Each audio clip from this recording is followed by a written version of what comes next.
if you truly want to sell this deal, this might be the best offer you will receive by terms and price. I was looking for Elliot, please. Who is this? Yeah, hi. My name is Henry. I was calling about a property on. Yes, so how can I help you, sir? Okay. Is this Miss? Yes, how can I help you, sir? Yeah, hi. My name is Henry. I was calling you about the building here because my partner and I are actually selling a property in town, and we're looking to do a 1031 exchange. And I was just curious if you and the family would consider selling the building. You know what? If you do a 1031, then I have to do one too. No, that makes sense. I mean, but at least this way, do you occupy the hospital here or no? Do I occupy it? No, they're my tenants. That's your tenant. Okay, I was just curious if you ran the business or. Yeah, what kind of a property are you selling? We're selling an industrial building in town. Is it fully rented or? It was rented, yes. But we're set to close very soon, so I'm curious. I mean, is there a price that if you did get it, you'd at least. What? I'm sorry, what did you say? I said we're about to close on our property. Oh, wow. So I'm saying, is there a price that maybe if you got it on your property, you'd at least remotely consider it? No, but no. I have no idea, and I know your situation. Nobody should play around with you because you're gonna, have to do it. Hold on. Could you hold on a second? Sure. Hold on, please. People are so strange with their, especially when they don't know what a 1031 exchange is. She could be talking to her grandson at this point, so this could be a 42-minute. Yes, I'm still here. Yeah, hi. I have to take the other call. I still had a conference call and I forgot about it. Okay, well that's fine. You can take it. What? Yeah, I don't want to. This is something you need somebody who's ready to go. Okay, well I'm saying I'm definitely. Where per square foot? I would have to check my management company handles all that. I'm not sure what we got it rented for, but I'll have to. I can get that info. Why don't I call you back later? We'll chat about it. Enjoy your conference call. We can talk about it later. Today, I'm traveling today. It's a bad day for me. Sorry, Okay. I gotta go over there on the That's other side. fine. Do your thing. Absolutely hilarious. This is actually a beautiful building, by the way. I would actually love an opportunity to try to get this building. They have a great possible tenant in it. They got a hospital type of medical tenant. I would love to take a look here. This is something, and it's a huge building. Like if I got this building, it's a 30,000+ square foot building. So if I can get this thing for anywhere near 3 million, 3 and change, I mean, this could be a great, great, great deal. Hi, Henry. Hi, pleasure to chat with you. Same here. Wonderful. So Maria, we went to the showing yesterday, my buyer and myself. We met Adriana and Jose. They were super helpful and very kind.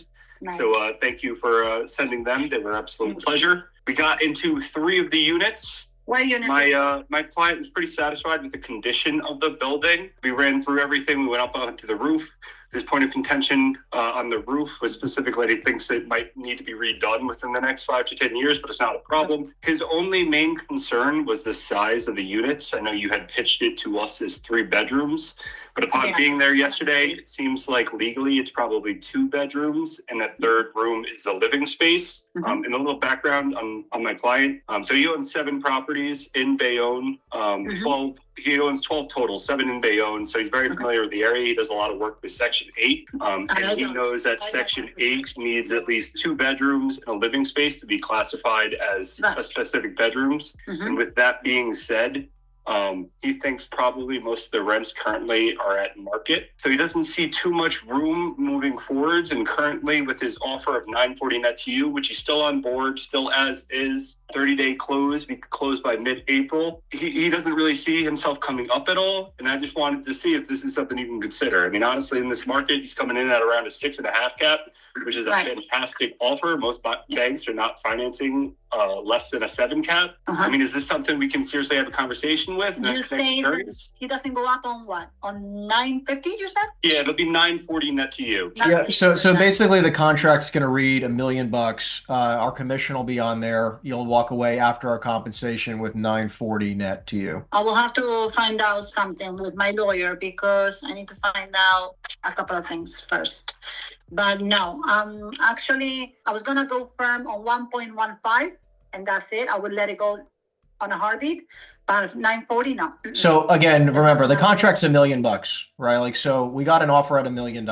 Obviously, like we're not asking for, a fortune. We just obviously like to get paid based on bringing the offer. Where do you feel like because our client, like I mentioned, which in this type of market right now, obviously you can want whatever you want, but the challenge is the interest rates are killing almost every deal. The fact that we have a cash buyer who doesn't have to worry about getting financing, right? So even if someone told you right now doesn't do anything. It's not like back in the days. No. What I'm saying, it's gonna help me do the closing like in 30 days or 10 days or whatever the time that you consider to do it. What I'm saying to you though is that I'm not saying that cash is, I agree with you. It's not the same like it used to be. They're not bringing a bag to closing. But what I am saying is that it doesn't mean that they don't have to worry about getting financing, Right. which means the likelihood of actually getting to a closing table is substantially higher. The reason why I like to preface the fact that it's cash is not because, or anything else other than right now because of interest rates. Again, our team sells dozens and dozens of properties every quarter, right? So just keep in mind what we're seeing in this market is that properties are falling apart because of financing. What I'm trying to say here is between you and I, what price can you make sense of, knowing that you're actually going to get to a closing table versus someone because look, this guy could write an offer for you at $1.1 million or $1.2 million or $2 million, but it doesn't mean they're going to close. Right. It's gonna set in that. Like I told Aiden one day, I said, I'm not in a rush to sell. Sure. You can have as much time as you want, to look for financial because truly, like, I'm not in a rush to sell. I don't, I don't deal with Section 8 at all. So these people that he has in the building, they've been there forever, since my grandfather bought the building, since my father, who passed away, inherited it, and now I inherit the building.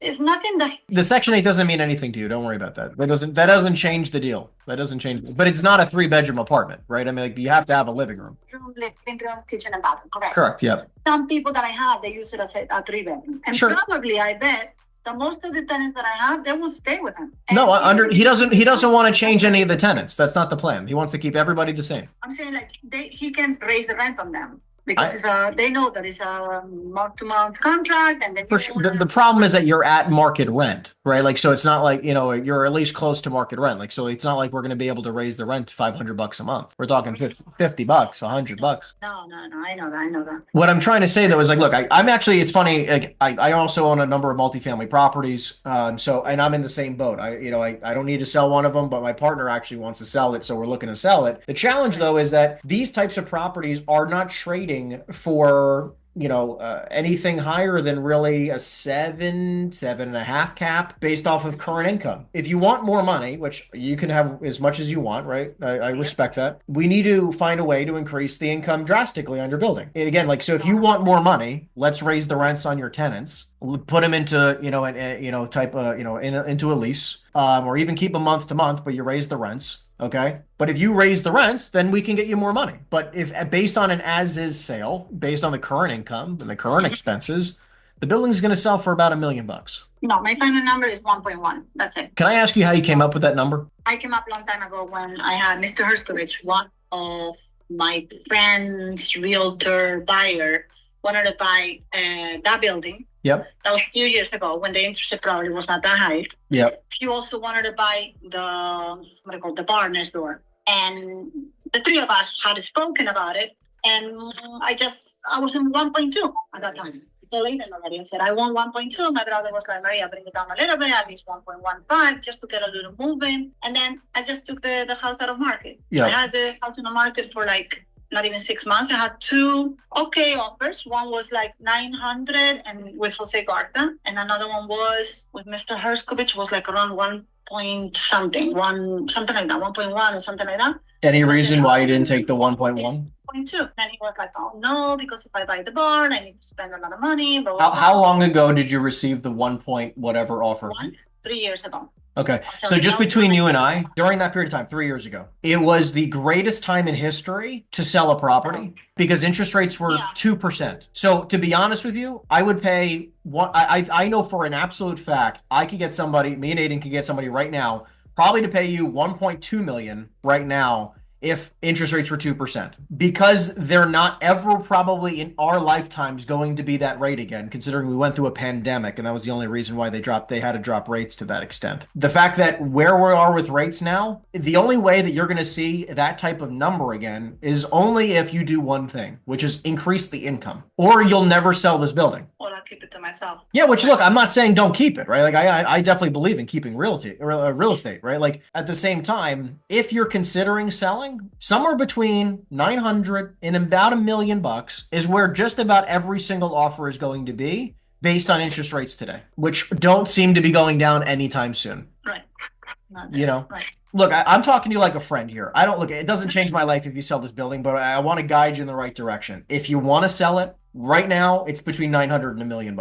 So this is $1 million offer and it's cash and he's closing in 30 days. And it's a guy who's in the market, who knows the building, knows the inspectors. You're not going to have any funny business. Like this is like, I love finding these types of buyers for people we work with, our clients like yourself, because I know this is going to be a streamlined process. You're not going to have to, like, this isn't this guy's first rodeo. I hate bringing people, like, because again, I could find you a first-time investor who can come to you and say, look, maybe, I'm dancing along a fine line for an example here, but I could probably get someone who's a first-time investor who doesn't know the market to offer you 1.1 million. But I'm telling you, the odds of him closing is slim to none. Right. So no one will get the money or exactly. He doesn't know how, doesn't have the right banking connections. He maybe doesn't have the money. He gets cold feet. I've seen it 100 freaking times. I'm saying if you truly want to sell this deal, this might be the best offer you will receive by terms and price. Okay. So let me just think about it until tomorrow. Okay. I'm going to call my brother and see what his opinion is. Because at the end, it is my building, but it was our father and grandfather's building, so yeah, that makes sense. I have a conversation with him as well. Him and my mother are like the ones who not make the final decision because I'm the one, but yeah. So, and what did you plan on doing with the money? Let's say you did agree. Let's say everyone says, okay, what do you plan on doing with the money? You're going to reinvest it, or are you going to just cash out? What's the plan? No, right now I'm just going to put it in investment. I don't know where, because right now in Spain, I just bought a couple of properties. I bought an apartment, very nice house by the beach. So I got two already, I need the money pretty much. I need the money to reinvest in something, and I don't know where. Well, look, this guy's ready to give you a good. He wasn't saying no. He works in insurance, and they're having a lot of problems with insurance over there in Florida, in Carolina, and all of that. So it's like, Maria, hold the money, you put it in a deposit, make some money out of interest, and then you think about it. When the market goes down a little bit, or the interest goes down a little bit, maybe you can purchase another property. 100%. So I think it's a great, idea. I agree. In a couple of years, I'll be back in the United States for sure. I don't know, Spain definitely doesn't suck. I don't know what to tell you.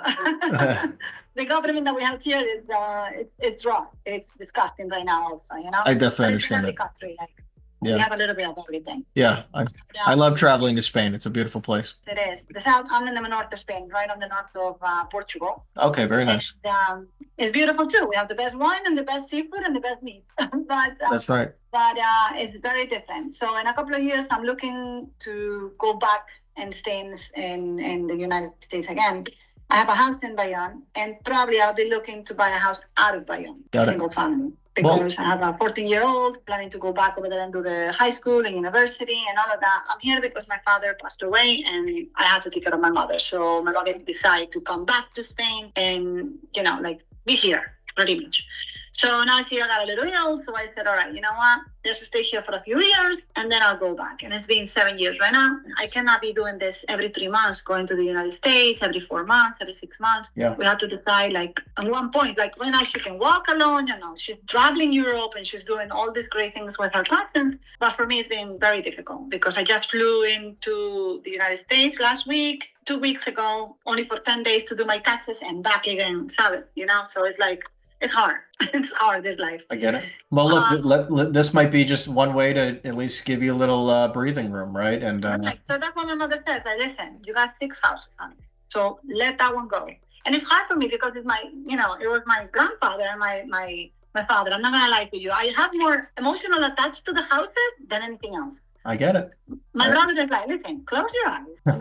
none of us live there. Only Grandpa bought it because he had extra cash, and back in the days it was like, I don't know, 15,000 or like, I don't know, even less, you know? Yeah. So it's like, you have to let it go, Maria. One of them, you have to let it go because it's stressing you a lot. I Yeah. said, I know. Every month is always something. If it's one tenant or the other. And let me tell you, I got 26 tenants, and the 26 tenants that I have, they're amazing. They only have like little things, you know, but it's always something. If it's not the refrigerator, it's the light bulb that went off, and they don't want to touch the electricity, they don't want to touch a light bulb. It's like, oh, you know. But Yeah. all right, guys, I'm gonna ask you only to give me until tomorrow. That's around fine. this time. Sure. I'll have an answer for you guys. Awesome. All right. Sounds like a plan. So like Maria, just tomorrow, I'll give you an answer. Yes. Perfect. I wanted to clarify. Did you get the email I sent over yesterday with the LOI as well? Yes, I did. I was Okay. looking at it, yeah, and I sent it to my brother. He's like, it sounds good, Maria. I mean, it's a perfect number. I said, I don't think it's not perfect. I was yelling at him. He's like, once again, you're feeling emotional attached. I said, I know. But I'll speak with him, and I'll talk to you guys then. Okay. Okay. Wonderful. Sounds like a plan. Thank you Thank you so so much, much, Maria. Thank you, guys. Henry and Aiden. I will speak to you tomorrow. Talk to you tomorrow. Have a great rest of your night. Thank you. Thank you. Bye-bye now. I know. Recap on that, right? I mean, obviously, we'll see how it goes tomorrow. Sounds like it went pretty well. This is a lot of your sellers, guys, where it's not even really a price. It wasn't really price. It's not really price. It's that she has an attachment to it. Because I even believe she would have said the same thing if we got her 1.1. So I think that people need to realize that it's just meeting her where she's at, right? And like, it's okay for you to have some level of attachment, especially for her, right? It's like third generation property. And I mean, obviously you see sometimes that, you know, look, sometimes it's price. And sometimes in these scenarios, they get a little bit of attachment. Totally okay. And when you meet her where she's at and you meet her at an emotional level, right? Not financial level, you typically can get her to make decisions that can be fruitful for her. Because honestly, it sounds like she should be honestly selling the property here, right? And she'll have more success, less stress, right? More abundance and joy in her life, not having to worry about this. So anyways, sounds like a great call. Great job, Aiden.